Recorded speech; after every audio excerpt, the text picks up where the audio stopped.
How's it going, guys? Aaron and Emily here from ImpactKC Worship. Today we just want to talk about how to worship while you're playing or while you're leading.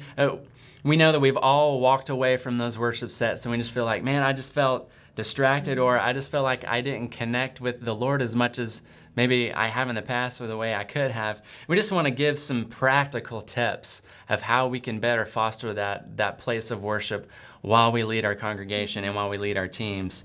Number one, and this one's kind of obvious and kind of self-explanatory, but it is important, and that's practice and know your parts.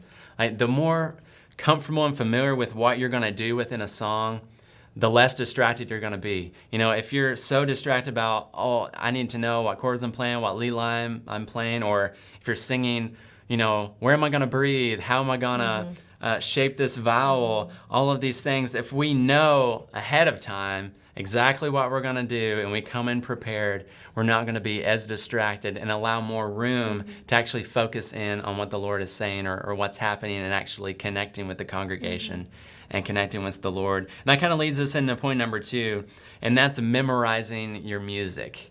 Now, this comes across very intimidating for people if you're not used to this, because we're like, oh, I'm going to get into the set and I'm going to completely forget everything, Not saying you have to maybe eliminate your chords altogether. Maybe you still have your charts on a stand, but just try to get to the point to where your head is not just buried in the chart, so that you can interact with the band, with the congregation, connect with the Father. Again, it just provides that room and that space to where we may not be as distracted, Yeah.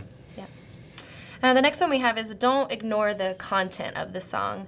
And one thing that we really wanted to say about this was that we've started this practice where we ask the Father for a fresh revelation before coming into times of worship and playing some very familiar songs. If you're in worship ministry, you know that we often play the same songs over and over and over again, whether they're ones that we've written or ones that we're doing covers of. And there's nothing wrong with that. I actually think that's how we teach people and how we get the most corporate response. But if you're choosing or writing songs that really include the word and the character of God, it means that they're alive. Hebrews 4 reminds us that God's word is living and active, sharper than any double-edged sword, and that it actually cuts to the core of our being. And so we would just encourage you, just ask him for a fresh revelation. Every time you're coming into a worship set and playing that same song again, I just really believe that God can bring new life to one word or one line for you. It just helps you not to ignore the content. Yeah, and it flows very easily from the previous points. Like, if you're able to make those spaces to where you're not distracted, this comes much easier, So the next one we have is Sunday morning can't be the only time that we worship. This feels really obvious, but I think we kind of have to create times during the week to enter into his presence where we're singing and playing just for the Father and just to be with him. No matter what, as worship leaders, we come in to lead on a Sunday and we want to encounter the Father, but there's this intentional thing that we do where we leave one eye on our congregation and one eye on him. We want to connect with him, but we also are very aware that we're leading other people somewhere. And so in a private time with God, we don't have to worry about that. We get to just play for the Father and let it all out before him.